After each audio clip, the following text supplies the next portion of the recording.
Good evening and welcome back into Twin State Sports. I'm Zach Seminar. Coming off of a heartbreaking loss last Saturday, the MSU Bulldogs will look to pick back up the pieces on the road in Fayetteville against Arkansas.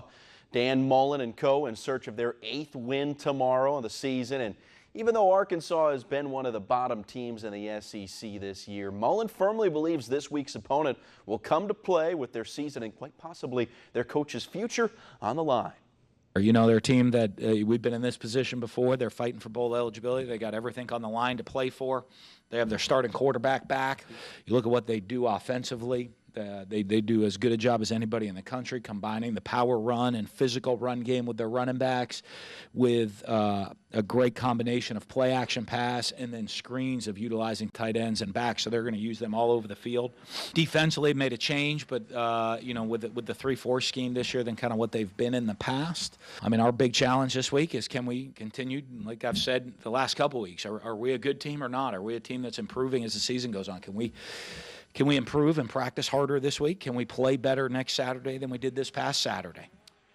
All those questions answered tomorrow, 11 a.m. on CBS.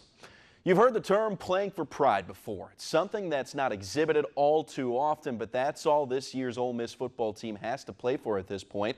5-5 Rebels cannot become bowl eligible with a win this week against Texas A&M because of a self-imposed bowl ban earlier this year, which brings us back to the term playing for pride. One guy who's been doing just that is Jordan Wilkins. After averaging 5 yards per carry or less in 4 of the Rebels' first 5 games, he hasn't averaged less than 5.5 yards per carry in his last 5 games, and Coach Luke said that has been the key to the Rebs' recent success. I think the running game has been there. It's just been the commitment and making the decision to commit to the running game and let the O-linemen come off the ball, be aggressive, be physical. I think it's helped our offense, and I think we've become balanced. And I think that opens up some things in the pass game when they have to respect the run game. And the safeties have to come down and make tackles. I think it creates one-on-one matchups outside. But very, very pleased with where it's at. Tomorrow's senior night contest with the Aggies will start at 6 p.m. on ESPN2. The Ole Miss Lady Rebels lose their first game of the season up in Chicago against St. Louis as part of the Maggie Dixon Classic this evening. Meanwhile, the Ole Miss men, behind 24 from Terrence Davis, squeaked by Georgia State 77-72. Dale Earnhardt Jr. will get in the car for the final time this Sunday in the NASCAR Cup Series. The most popular driver in all of racing has 26 career Cup wins but never claimed a Cup title.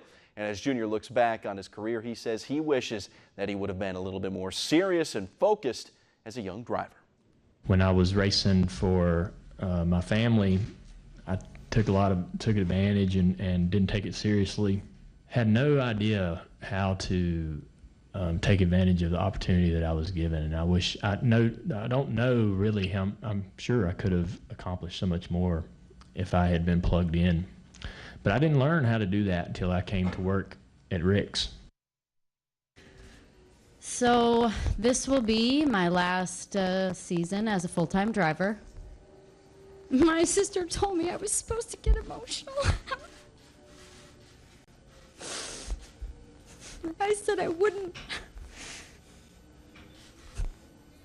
And speaking of drivers running their final few laps, Danica Patrick is going to retire after next year's Indy 500. The only female driver to ever win a pole in the NASCAR Cup Series will compete in both the Daytona 500 and Indy 500 next year before retiring as a race car driver.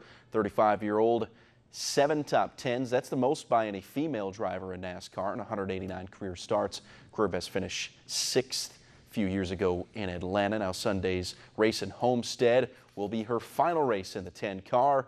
You can see that race 2 o'clock on Sunday. They'll crown a champion as well. We're not talking about that for drivers going for a championship. I'm always amazed how they sign their autograph without looking. I can't do it. Well, the thing is that it's not one pretty looking autograph. I can tell you that much. Like, look at that compared to that. Yeah, I know, you know? I know. I see. Hey, good point. Thank you, sir.